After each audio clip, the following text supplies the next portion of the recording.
이제 겁이 난다라는 거죠. 이제 저대로 방치하면 안 되겠다. 인공지능을 한번 통제를 해보겠다. 어떻게 통제하지? 라고 했더니 데이터를 가지고 얘를 한번 통제를 해보겠다. 이렇게 하는 거예요. 그 쉽게 한번 얘기를 해보면 제가 인공지능을 가르치는데 수학 문제집을 준 거예요. 근데 그 수학 문제집 안에 덧셈이 100문제가 있으면은 얘는 덧셈밖에 못 푸는 인공지능이 되겠죠. 근데 그 안에 덧셈, 미분, 적분, 벡터, 행렬 다 있으면은 수학을 점점 잘하는 똑똑한 애가 될 거예요. 근데 제가 의도를 가지고 있어요. 얘한테 통계는 가르치지 말자. 그럼 어떻게 해야 되나요? 통계 문제만 빼면 돼요. 이런 식으로 나는 슬슬 인공지능을 한번 통제를 해보겠다. 뭐 이렇게 시작을 하는 건데, 그렇게 해서 우리가 원하는 거는 너가 너무 똑똑해서 너가 합리적이라 하더라도 내가 원하는 것과 다른 일을 할 수도 있으니 우리 인간의 보편 존엄과 가치라고 하는 나의 윤리에 맞출 수 있도록 내가 통제를 시작하겠다라고 하는 거죠.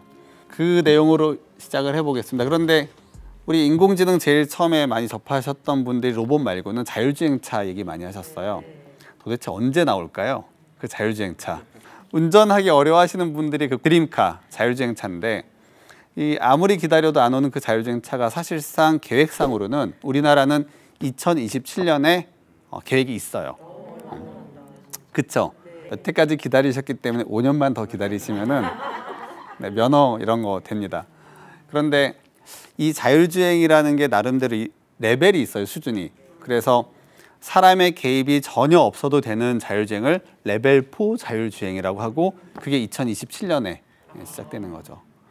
그래서 보시면은 지금 보시는 자동차는 볼보가 2018년도에 선보인 컨셉카예요. 운전석이 없습니다. 사실 당연한 거 아닌가요? 네, 자율주행이라고 한다면서 운전석이 있는 게 이상하잖아요. 네. 정말 이건 당연한 것임에도 불구하고 우리 사람이 이런 과거의 관념에 갇혀 있다 보니까 쉽게 새로운 생각을 못 해내는 거예요. 그런데 만약에 이 차가 사고가 나면은 어떻게 될까요? 그것도 좀 애매한 사고가 나면은, 혹시 이런 트롤리 딜레마라고 하는 그런 걸 들어보셨는지 모르겠는데,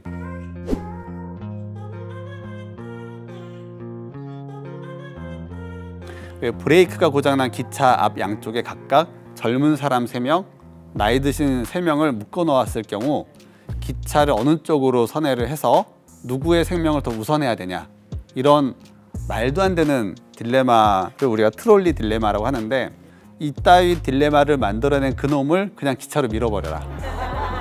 그러면 된다. 뭐 이런 얘기를 했었지만 지금 자율주행 시대가 되면서 이미 이런 것들은 인공지능의 어떤 판단 패턴을 결정할 매우 중요한 문제가 된 거죠. 한번 해볼까요? 누구를 우선해야 될까요? 1번이 젊은 사람을 살리자. 2번은 좀 우리 경로를 우대해서 나이 드신 분들을 살리자. 자, 젊은 사람을 살리자. 네, 나이 드신 분들을 살리자. 어쨌든 있어요, 숫자가. 실제로 우리 미국의 그 MIT 공대 미디어랩이라고 하는 연구원들이 2014년에 모럴 머신이라고 하는 실험을 했는데, 이 자율주행 자동차가 이른바 트롤리 딜레마의 다양한 되게 13가지 상황에서 도대체 누구의 목숨을 살려야 되냐에 대한 이런 의견을 조사를 한 거예요. 4년 동안 진행을 했고 자그마치 223개국에서 4천만 명이 의견을 냈어요. 그런데 그 결과가 정말 충격적인 게, 이 사람들이 문화, 경제, 그리고 지리적 위치에 따라 윤리라고 하는 이런 기준이 완전히 상반된다라는 걸 알게 됐죠. 되게 많은 상황들을 저기다 놓고 진행을 했던 거예요. 예를 들면은 이 중국이나 일본처럼 어떤 집단주의 문화권을 가진 참여자들은 대부분 젊은 사람보다는 나이 들은 사람을 살려야 된다 투표를 해요. 그런데 개인주의 성향이 좀 강한 나라에서는 젊은 사람을 살려야 된다라고 이제 투표를 하죠. 그리고 숫자가 적은 쪽보다는 많은 쪽을 살려야 된다. 뭐 이런 식으로 판단을 하게 된다는 겁니다. 이 결과는 우리가 다수의 통념이라고 해서 반드시 이게 보편 윤리에 합당한다라고 장담을 할 수 없어요. 이건 그냥 다수결을 얘기하는 거예요. 때로는 우리는 집단적 편견에 따르면서도 내가 그 편견에 갇혀 있는 것 자체를 인식 못하는 경우가 많다라는 걸 우리가 보여주는 거죠. 그런데 만약 이렇게 우리가 합의를 하는 그런 보편적 윤리에 대한 합의가 사회적으로 안 되었거나 혹은 인공지능 개발자가 윤리 원칙을 토대로 인공지능에 어떤 신뢰할 수 있는 그런 부분을 되게 자세하게 점검을 하지 않으면은 인공지능이라고 하는 그 도구는 우리 사람들이 갖고 있는 되게 다수의 생각을 그대로 받아들여서 그걸 실행을 해버릴지도 모른다라는 거죠. 그런데 과연 이 트롤리 딜레마처럼 누구를 희생시킬까를 결정하는 이런 사회적 합의가 있을 수 있겠느냐, 이게 쉬운 일이겠느냐. 사실 국가와 문화를 떠나서 당장 우리 아까 여기서도 합의가 안 됐거든요. 누구를 살려야 될까요? 제가 여기에 한 20명 정도만 더 계시면 또 다른 다수가 나올 수도 있고 또 한 100명을 더 놓으면 또 다른 다수가 나올 수도 있죠. 그분들이 누구냐에 따라서 다수는 계속 달라질 수 있을 거예요. 이 다수라고 하는 거는 결국 숫자적 우위를 말하는 것이지 그게 많다라고 해서 우리가 보편적에 대한 합의라고 하는 게 좀 아직은 아쉽다라는 겁니다. 우리 사람도 이런 것들을 여전히 합의를 못했기 때문에 계속 갈등이 벌어지고 전쟁하고 뭐 치고받고 하는 것처럼 이게 쉬운 일이 아닌데도 불구하고 지난번에도 말했듯이 우리는 인공지능한테 되게 야박해요. 사람은 되게 막 해도 되고 관대하고 너는 틀리면 안 돼. 이런 되게 높은 목표와 기준을 가지고 있는 거죠. 하물며 인공지능한테 그런 절대적인 진리를 판단해내라. 이렇게 기대하는 게 좀 어렵다는 거죠. 아까 그 트롤리 딜레마 같은 상황이 됐을 때 자율주행차는 어떻게 해야 될까? 쉽지 않겠죠. 누군가는 치워야 될 텐데 운전자를 살릴까? 보행자를 살릴까? 보행자가 아이였다면 보행자가 아이를 안고 있는 할머니였다면 내 차에도 아이가 있었다면 이 상황에서 사람은 어떻게 할까요? 사람도 쉽지 않을 텐데 자율주행차는 어떻게 할까요? 뭐 이렇게 되는 거죠. 그러다 보니까 우리가 당장 무엇이 옳은지에 대한 윤리적 기준을 계속 수립하려고 하는 겁니다. 근데 문제는 그 다음이에요. 아무리 우리가 이런 걸 윤리적으로 합의를 했다 한들 그게 어떻게 달성할 수 있을까에 대한 기술적인 어떤 어려움이 한 번 더 남아 있습니다. 예를 들면은 제가 운전을 해요. 그리고 눈길이 됐어요. 눈이 막 내려요. 제가 마음속으로 먹어요. 절대 사람을 치지 말자. 절대. 다짐을 해요. 운전하시면서 다 다짐하시잖아요. 네, 다짐을 하는데 아무리 내가 마음을 굳게 먹었다 한들 차가 미끄러지는 거는 내 윤리 의지로 할 수 없는 거예요. 그거는 뭐가 합니까? 기술이 하는 거죠. 기술이 받쳐줬을 때 그게 통제가 되는 거지 나의 어떤 착한 마음으로 통제할 수 있는 건 아니에요.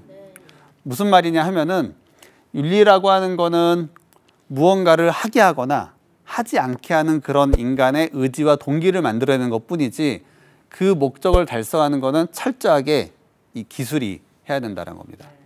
이런 기준이 하나 나오게 됩니다. 어떤 게 나오냐면은 이렇게 사고가 났을 때 과연 누가 법적 책임을 져야 하냐 이게 좀 애매해지니까 자율주행을 만드는 그 개발자들한테 이런 항목이 하나 있어요.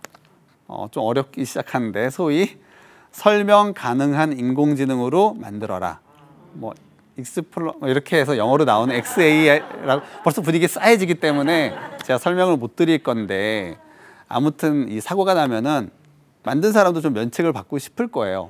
그러니까 이렇게 하라는 거죠. 제가 이번에 의사가 됐어요. 의사인데 환자를 수술할 겁니다. 근데 수술하는데 이 사람이 죽을 수도 있잖아요. 그런데 죽으면은 나의 책임이 될 수 있으니 너가 책임을 피하기 위해서는 1분마다 수술하다 말고 옆에 가서 적으라는 거예요. 왜 그렇게 수술을 하려고 했는지를 다 적으래요. 적고 나서 또 하다가 1분 땅 되면은 또 가서 뭐 해야 돼요? 적어야 돼요. 이게 말이 되나요? 즉 그 아까운 1분 1초가 아까운 그 총각에 사람을 살리는 데 집중을 해야 되는데 면책을 하기 위한 내 노력을 하라고 하는 거는 자동차도 똑같아요. 그 자동차가 이렇게 갈 때 우리야 운전하지만 자율주행은 정말 많은 생각을 하는 거예요. 제가 사람일까 마네킹일까? 저 2명 뒤에 사람이 더 있을까? 얘가 걷다 갑자기 뛰지 않을까? 온갖 생각을 하면서 이 프로세스라고 하는 그 컴퓨터 CPU가 미친 듯이 생각을 해야 되는데 너가 책임을 지지 않으려면은 그 시간 다른 일도 좀 해라. 설명하고 있어라. 뭐 이런 얘기를 한 거죠. 제가 좀 어려운 기술을 쉽게 설명하다 보니 기술적으로 딱 맞진 않아요. 여기 기술 아시는 분들이 딱 들었을 때는 야 거짓말하지 마 이렇게 말씀을 하실 수도 있겠지만 좀 극단적인 비유를 일부러 들어봤고 맥락은 맞습니다. 맥락은 똑같아요.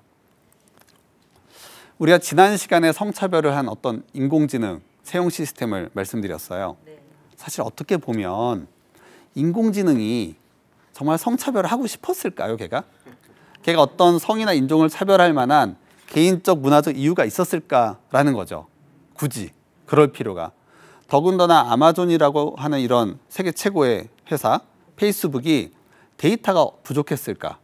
아니면 일부러 데이터를 나쁜 데이터만 넣었을까? 순전히 그런 것들을 우리가 기술적으로 잡아낼 수 있는 방법이 좀 부족한 거예요, 현재는. 아까 말씀드렸잖아요. 윤리 문제가 잘 해결이 되면 그 다음은 기술 문제가 남아있다. 결국 인공지능이라고 하는 애는 기존의 데이터를 학습하는 과정에서 우리 이 산업에 만연한 그런 성차별적 편견이 그대로 데이터에 들어왔고 그 데이터를 학습을 했기 때문에 그렇게 행동을 한 거죠. 최근 우리가 빅데이터라는 얘기를 되게 많이 해요. 데이터가 중요하대요. 그래서 그 데이터가 많으면은 인공지능이 똑똑해질 거래요. 그거 잘못된 얘기예요. 거짓말한 겁니다. 여기서 말하는 빅데이터는 양이 아니에요. 다양한 빅데이터예요. 여기 계신 분들이 다 여성밖에 없으면은 저는 인간은 여성 아니야?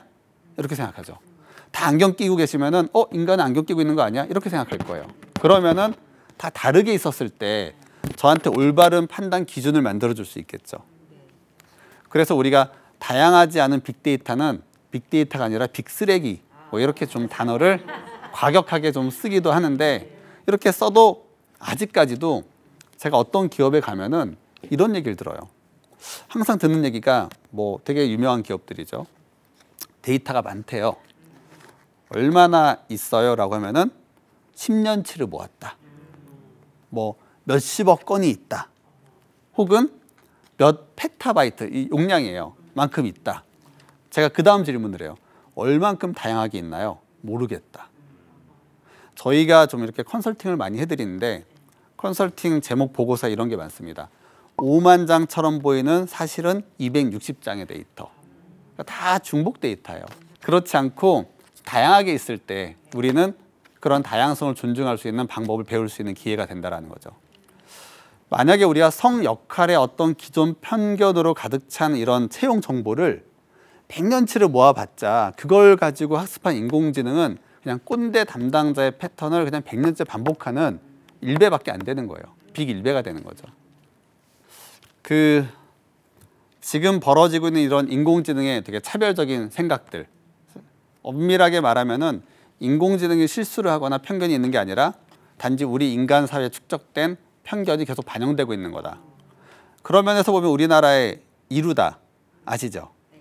이루다 제 이번에 귀여운데 좀 이제 발언을 좀 그렇게 했어요. 이 인공지능 이루다가 윤리적으로 좀 잘못된 발언 패턴을 다수 보인 건 맞습니다. 그런데 그렇게 된 이유가 개발자들이 나빠서 그랬겠느냐. 정말 이 개발을 한 사람들이 얼마나 고생을 했겠어요. 열심히 했겠죠. 나쁜 악의가 있는 게 아니라 이 이루다가 배웠던 그 학습 데이터에 어쩌면 우리 사회의 양적 다수를 차지하는 특정 집단의 통념이 반영이 된 거죠. 그렇기 때문에 어떤 성소수자를 혐오하거나 장애인을 혐오하거나 이런 내용들이 정말 제가 혼자 생각한 게 아니라 이미 우리가 생각하고 있던 그런 내용들을 여과 없이 배운 거예요. 우리가 아이들한테 좀 올바르게 자라게 하려면은 유튜브를 보게 방치하면 좀 그렇겠죠. 그럼 어떻게 해야 되나요? 부모님이 적절하게 간섭을 해야 될 거예요. 그게 아니라고 한다면 마치 내 아이를 길거리에 방치해 놓고 민주적 시민으로 자라게 하는 거랑 똑같은 거다. 그래서 우리는 앞으로 계속 볼 유튜브와 보지 말아야 될 유튜브를 이렇게 분별을 해서 아이한테 주면은 되게 잘 배울 수 있을 거예요. 다시 말하면은 이런 이루다를 만든 회사들 역시도 관리 역량이 아직까지 부족한 거지 나쁜 건 아닌데 이거를 왜 해결을 못할까? 아마존도 해결 못하고 MS도 못했고 구글도 못하고 있고 페이스북도 못하고 있어요. 우리보다 우리만큼 혹은 훨씬 더 잘한다는 그런 글로벌 기업들도 왜 해결을 못하냐라고 하면 역시 기술적으로 아직은 충분하지 않은 거다. 왜요? 라고 하면은 만드는 기술과 그게 제대로 동작하는지 검증하는 기술은 좀 다른 기술이기 때문에 그렇습니다. 그래서 우리가 다음 시간부터는 이 보편적 가치를 존중을 하기 위해서 어떠한 더 어려운, 윤리보다 좀 더 어려운 게 뭐냐면 법이 있는데 벌써 제가 두려워져요. 어떤 법들이 있고 우리가 어떻게 인공지능을 정말 신뢰할 수 있는지 그런 걸 좀 고민하는 시간을 좀 가져보도록 하겠습니다. 고맙습니다.